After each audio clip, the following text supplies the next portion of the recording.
बेटा कैसे रह पाई। सोचलू ना तू महतरियानु हो कैसे सहब हम जुदाई। सोचलू ना तू महतरियानु हो कैसे सहब हम जुदाई।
कैसे करेलू जुदाई।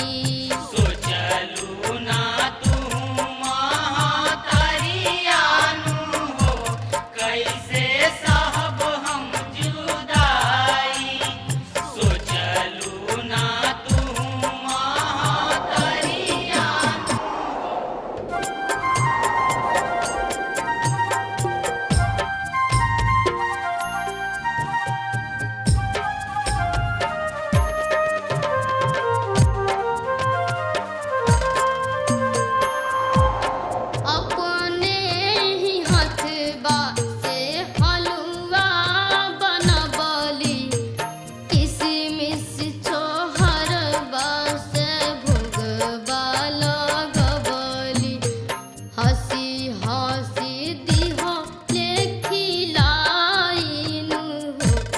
बेटा कैसे रह पाई। सोचलू ना तू महतरियानु हो बेटा कैसे रह पाई। सोचलू ना तू महतरियानु हो बेटा कैसे रह पाई। सोचलू ना तू महतरियानु हो कैसे सहब हम जुदाई। सोचलू ना तू महतरियानु।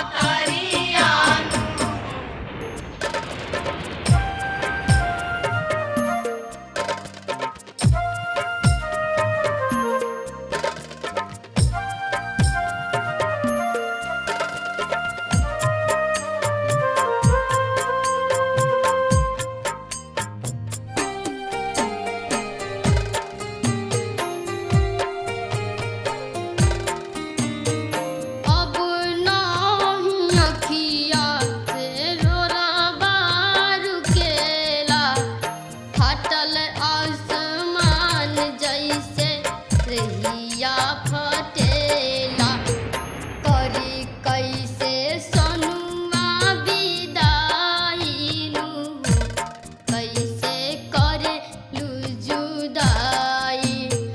सोचलू ना तू मह